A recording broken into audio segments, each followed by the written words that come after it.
प्रधानमंत्री नरेंद्र मोदी खुद होंगे इनक्रेडिबल इंडिया का चेहरा। इस पर चर्चा करने के लिए हमारे साथ कई खास मेहमान जुड़ेंगे और सबसे पहले हम एमओएस टूरिज्म महेश शर्मा जी से बात करते हैं। महेश जी, आपका बहुत स्वागत है इस चर्चा में।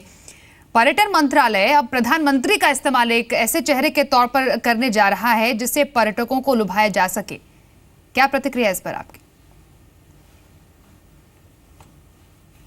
देखिए, माननीय प्रधानमंत्री जी ने हमेशा पर्यटन को एक महत्वपूर्ण स्थान देते हुए भारत की इकोनॉमिक ग्रोथ का एक टूल के रूप में, एक इंजन के रूप में इसको सोच बनाई है उन्होंने। और उसी सोच को हम साथ लेकर पर्यटन से जुड़ी हुई जो हमारी तीनों व्यवस्थाएं हैं, स्वच्छता, सुरक्षा, मेज़बानी और कनेक्टिविटी, इन चारों इश्यूज़ को हम लोगों ने एड्रेस किया है। स्वच्छता को प्रधानमंत्री जी के स्वच्छता आंदोलन से 125 मॉन्यूमेंट्स को, पर्यटक स्थलों को आदर्श मॉन्यूमेंट के स्थान से वहाँ पर स्वच्छता के विशेष योजना बनाई गई है और वो कार्यान्वित भी हो गई है। मोबाइल ऐप के माध्यम से हम लोगों ने कनेक्ट किया है कि यदि अगर किसी को कहीं कूड़ा कचरा का ढेर दिखाई दे तो आप तुरंत हमें मोबाइल ऐप करें, हमारे अधिकारी उसे तुरंत आधे घंटे के अंदर उसको हम साफ़ करेंगे वहाँ से। दूसरा, सुरक्षा के लिए भी प्रबंध पूरे देश के अंदर किए गए हैं। हालांकि पूरे विश्व के अंदर कहीं आतंकवाद और इस तरह की घटनाएं, लॉ एंड ऑर्डर की घटनाएं हो रही हैं, लेकिन उसके बावजूद भी मुझे खुशी यही बताते हुए कि भारत के पर्यटन में गिरावट नहीं आई है। विश्व के लोगों का भारत के प्रति विश्वास और बढ़ा है। और मैं समझता हूँ इसके लिए अगर कोई एक व्यक्ति अगर मुझसे कहें हमारे लीडर हैं, वो हमारे एम्बेसडर हैं, वो पर्यटन की दृष्टि से, वो हैं हमारे माननीय प्रधानमंत्री श्री नरेंद्र मोदी जी। आज उनके कारण भारत की भारतीयता की, भारत के लोगों का सम्मान विश्व के लोगों की दिमाग के अंदर बहुत अधिक उसमें इजाफा हुआ है, बढ़ोतरी हुई है। और उसी विश्वास के कारण जहां विश्व एवरेज से हम अधिक हैं, पिछले वर्ष 1,25,000 करोड़ रुपए की विदेशी मुद्रा हम लोगों ने कमाई। इस बार 1,23,000 करोड़ से 1,35,000 करोड़ रुपए की विदेशी मुद्रा हम लोगों ने कमाई है पर्यटन के माध्यम से, जो विश्व एवरेज की 4.5 से 9.86% है लगभग। तो मैं समझता हूँ ये लोगों का विश्वास पर्यटन के प्रति, भारत के पर्यटन के प्रति बहुत ज़्यादा उसमें बढ़ोतरी हुई है।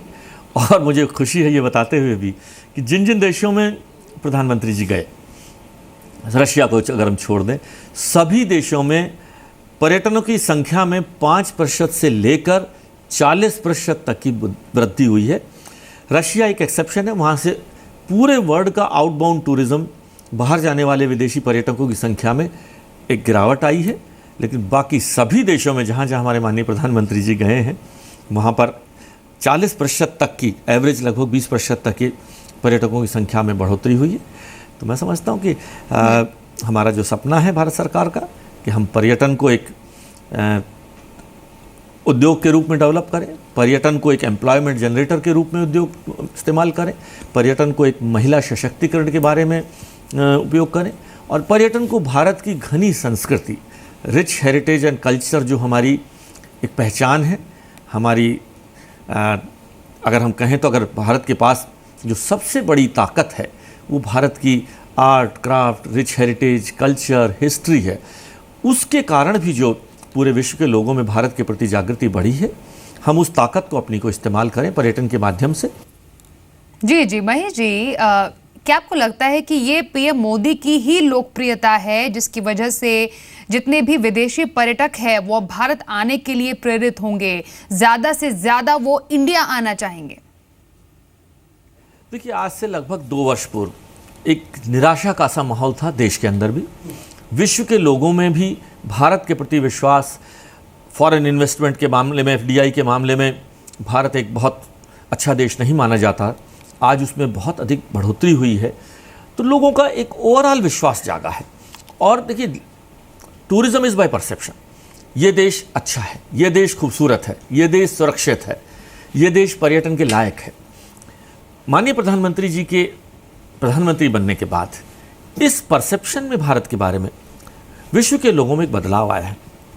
और उसी बदलाव के कारण मैं समझता हूँ आज पर्यटन की दृष्टि से हम, हालांकि भाई हमारी लक्ष्य हमारा अभी थोड़ा दूर है, लेकिन फिर भी हम इस मंदी के, आर्थिक मंदी के इस युग में भी भारत का 7.6% की GDP ग्रोथ को मेंटेन रखना, चाइना जैसे देश से आगे निकल जाना, ये सब ऐसी चीज़ें हैं जिनके कारण विश्व के लोगों का विश्वास भारत में बढ़ा है। जी महेश जी, अब जो इनक्रेडिबल इंडिया कैंपेन की प्रमोशनल फिल्म बनेगी जिसमें आमतौर पर जो चेहरा होता है, जो फेस यूज किया जाता है, वो प्रमोशनल फिल्म में होता है, तो क्या प्रधानमंत्री मोदी इस प्रमोशनल फिल्म का चेहरा होंगे? क्या उसमें वो शामिल होंगे? देखिए, माननीय प्रधानमंत्री जी देश के प्रधानमंत्री हैं। वो हमारी शान का, हमारी पहचान का एक प्रतीक है, उसमें कोई दो राय नहीं है। तो मैं समझता हूँ कि उस स्थिति को हमें ये स्वीकार करने में कि प्रधानमंत्री जी जब से देश के हमारे लीडर बने हैं, उसके बाद से एक गुणात्मक परिवर्तन विश्व के नज़रिए में आया है, और वो हमारी ताकत है, और उस ताकत के कारण ही हम लोग आगे बढ़ रहे हैं। जी जी जी जी महेश जी, हमारे साथ आप बने रहिए हमारे साथ। कुछ और मेहमानों से भी बात करते हैं। इनफैक्ट कुछ जो हमारे रिपोर्टर है जिन्होंने हम तक ये खबर पहुंचाई थी, समीर दीक्षित हमारे पास है, साथ हैं इस वक्त। समीर, जिस तरीके से अब इनक्रेडिबल इंडिया का चेहरा खुद प्रधानमंत्री मोदी होंगे, चारों तरफ से बहुत प्रतिक्रियाएं सामने आ रही है और कहा जा रहा है कि जिस तरह उनकी जो पॉपुलैरिटी है इंटरनेशनल प्लेटफॉर्म में, उससे भारत को इंटरनेशनल प्लेटफॉर्म पे और बढ़ावा देने में आसानी होगी, और जितने जो पर्यटक है वो भारत में ज़्यादा अट्रैक्ट होंगे आने से। जी बिल्कुल, ये प्रधानमंत्री मोदी की जो लोकप्रियता है, चाहे देश में हो विदेश में हो, उसी के रथ पे सवार होकर अब पर्यटन की तस्वीर बदलने की कोशिश है। लेकिन कितना ये फायदेमंद साबित होगा, इसके लिए हम बात करते हैं सुभाष गोयल जी से, chairman stick tour and travel. Sir, स्वागत है आपका। लेकिन सबसे अहम बात, आपको लगता है कि मोदी जी की लोकप्रियता जो है पर्यटन में तस्वीर बदलने में काफ़ी होगी? देखिए, ऐसा है कि मोदी जी जहाँ जहाँ गए हैं वहाँ उन्होंने ई वीज़ा अनाउंस करा है। ई वीज़े का मतलब है कि आप इलेक्ट्रॉनिकली अपने बेडरूम में बैठे हुए भी आप स्कैन करके अपने पासपोर्ट से वीज़ा ले सकते हैं। तो कई लाख लोगों ने जहाँ जहाँ मोदी जी गए हैं, चाहे वो अमेरिका में हो, चाहे वो यूके में हो, चाहे वो चाइना में हो, चाहे वो जापान में हो, ये जितनी कंट्रीज़ मोदी जी गई हैं वहाँ से वीज़ा मिलना बड़ा आसान हो गया है। और यही कारण है कि मोदी जी ने जितना 1.5 साल में 2 साल में जितनी कंट्रीज़ में जाके गुडविल क्रिएट करी है, वो और पहले कभी पिछले 60 साल में किसी प्रधानमंत्री ने नहीं करी। दूसरी चीज़ कि जो नॉन रेजिडेंट इंडियंस हैं, उन्होंने एक चीज़ बड़ी अच्छी कही है सबको कि, और लाखों लोग उसमें आए हैं कि उन्होंने ये चीज़ कही है कि भाई एक नॉन रेजिडेंट आता है PIO या इंडियन ओरिजिन का, वो एक विदेशी अपने साथ लेकर आए। तो उससे क्या होगा कि आप देखिए, there are about 21 million minimum जो हैं PIOs हैं, और अगर ये सारे लोग एक आदमी अपने साथ लेकर आते हैं या 2 आदमी साथ लेकर आते हैं, तो आप देखिए टोटल जो टूरिज्म है इस देश में वो 7.8 मिलियन है, और ये छलांग मार के आज 7.8 मिलियन से हमें $21 बिलियन का फॉरेन एक्सचेंज अर्निंग है। बिल्कुल। देखिए, गुलाबी तस्वीर आपको लगता है कि यहाँ पे जरूर पेश करने की कोशिश है, लेकिन अभी भी चुनौतियां बहुत है। वाकई चुनौतियां बहुत है, और जितना इनिशिएटिव लिया जा चुका है अब तक, वो भी एक एग्जाम्पल के तौर पर सेट किया गया है। हमारे साथ कॉक्सन किंग्स के VP मिस्टर संजीव छाजेड अहमदाबाद से सीधे हैं। संजीव जी, प्रधानमंत्री का खुद इनक्रेडिबल इंडिया का चेहरा होना ट्रैवल एंड टूरिज्म के लिए और उसके बूस्ट के लिए कितना बड़ा स्टेप आप मानते हैं?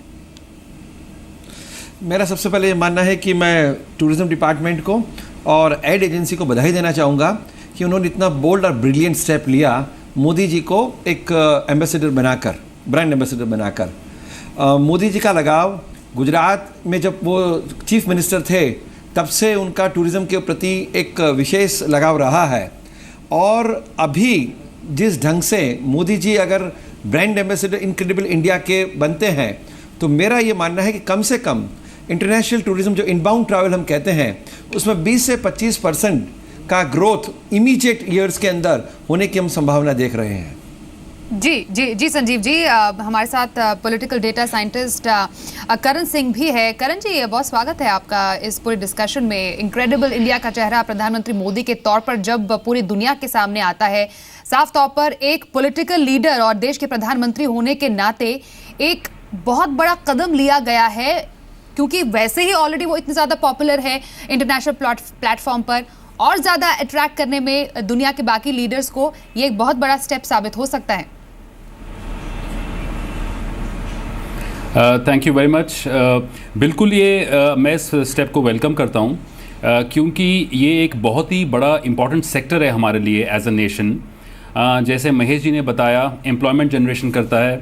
37 मिलियन पीपल को इंडिया में यहाँ पे नौकरियाँ टूरिज़्म सेक्टर के थ्रू मिलती हैं, which is almost about 9% of हमारा एम्प्लॉयमेंट बेस जो हमारे देश का है।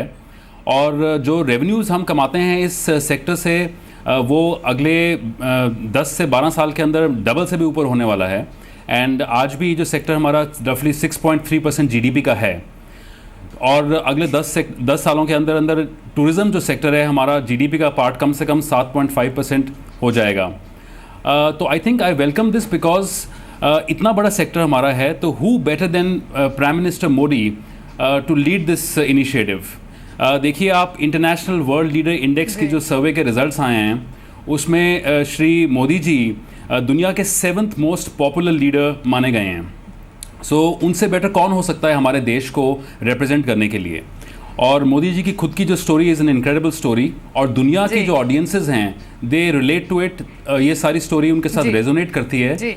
तो मुझे लगता है कि बहुत इंपॉर्टेंट स्टेप लिया गया है। और ऑल्सो एक पॉइंट मैं मेंशन करना चाहता हूँ जो महेश जी ने बताया कि there is a clear correlation. जहाँ जहाँ पे प्राइम मिनिस्टर मोदी जाते हैं वहाँ से हमारे टूरिज्म के नंबर्स इंप्रूव होते हैं। आप देखिए पिछले साल रफली 75 लाख टूरिस्ट आए हमारे इंडिया में, और उसके अंदर कम से कम 15% टूरिस्ट अमेरिका से आए। And so there's a clear correlation that Prime Minister Modi has a huge global appeal. वाकई इसमें कोई दो राय नहीं है, क्योंकि वाकई आपने बिल्कुल करेक्ट डेटा हमारे सामने भी रखा, क्योंकि जहाँ जहाँ वो गए हैं टूरिज्म में कितना बढ़ावा हुआ है, और इंडिया को इंटरनेशनल प्लेटफॉर्म पर लाने में एक बहुत बड़ा रोल प्रधानमंत्री नरेंद्र मोदी ने पिछले समय से ये निभाया है। इनफैक्ट एड जगत से और ब्रांड वैल्यू मोदी की बताने के लिए हमारे साथ Ram Gudipati, founder MD brand harvest हैं, और खुद प्रहलाद कक्कड़ भी हैं। राम गुडीपति जी, प्रधानमंत्री नरेंद्र मोदी खुद as a brand larger than life image उनकी है, और इनक्रेडिबल इंडिया के वो जब चेहरे हैं तो लार्जर देन लाइफ इंडिया की भी तस्वीर सबके सामने पेश होंगी। See, the nation is very large, correct? India is the 7th largest nation, extremely diverse, environmentally, historically, culturally, whatever you can talk about. Today we have a respect for a Prime Minister office which is represented by Sri Narendra Modi. There is no denial of the fact that he is an extremely popular leader. But as a nation, I don't think one is dependent on just the Prime Minister to drive tourism. There is a certain impact by the fact that he is visiting so many countries. Popularity leads to familiarity, familiarity leads to preference. It's very simple as that. So even in the absence of that, potentially our country has, immense amount of potential for tourism to be driven. Should it be the Prime Minister's office? Of course, there could be one possibility that he's brand ambassador. But any which way, he's already a brand ambassador by occupying the seat as Prime Minister, isn't he? Now, you don't have to be a tourism promoter also, as already. All right Ram Gudipati, in fact यहाँ पर प्रहलाद कक्कड़ जी से भी मैं पूछना चाहूँगी। प्रहलाद जी, आप brand सितारों की ब्रांड वैल्यूज़ को बहुत ज़्यादा अच्छे से समझते हैं, और ख़ुद जब देश के जो सर्वोच्च स्थान पर बैठे जो खुद प्रधानमंत्री होते हैं उनको अगर ब्रांड एम्बेसडर बनाया जाता है, एज अ ब्रांड एम्बेसडर कैसे देखते हैं प्रधानमंत्री नरेंद्र मोदी को? देखिए, मोदी साहब को अगर हम ब्रांड एम्बेसडर बना रहे हैं as the host of this country, इस कंट्री के जो होस्ट हैं उसके तरीके से, I think it's brilliant, because वो बहुत बड़े ब्रांड हैं इंडिया में भी नहीं पर इंटरनेशनली में भी। तो वो अगर खुद आप लोगों को इनवाइट करें और कहें आइए हमारे देश को देखिए, इनकी चमत्कार देखिए, डेजर्ट देखिए, माउंटेन देखिए, हमारे हॉस्पिटैलिटी देखिए, हमारा खाना आजमाइए, वगैरह वगैरह, तो it becomes very credible. But एक इसके साथ जिम्मेदारी भी होती है, क्योंकि अगर टूरिस्ट आया और उसका एक्सपीरियंस इतना अच्छा नहीं हुआ, उससे कोई चोरी चारी हो गई, उसके कमरे में कोई आके उसका सामान लेकर निकल गया, तो his complaints will be directly to the PM. बीच में कोई नहीं होगा फिर। तो जो जिम्मेवारी है it goes with the territory. But जो मार्केटिंग आइडिया है to use the PM as an brand ambassador for hospitality in this country, बहुत अच्छा आइडिया है। ऑल राइट प्रहलाद, आप हमारे साथ बने रहिए। इनफैक्ट हमारे साथ Piyush Pandey, VCONM Asia Pacific भी हैं। पीयूष जी, आपका बहुत स्वागत है। ब्रांड इंडिया की बात हो रही है, ब्रांड प्रधानमंत्री नरेंद्र मोदी की बात हो रही, जो इनक्रेडिबल इंडिया का चेहरा बनने जा रहे हैं। कितना फर्क पड़ेगा उनके इनक्रेडिबल इंडिया का चेहरा बनने से, क्योंकि वो ऑलरेडी बहुत पॉपुलर है इंटरनेशनल प्लेटफॉर्म पर? मेरे ख्याल से बहुत ही अच्छा फर्क पड़ेगा, क्योंकि इनक्रेडिबल इंडिया जो वर्ड्स हैं वो एक नागरिक ने दिए थे, किसी एजेंसी ने नहीं लिखे थे, but it actually means wonderful India.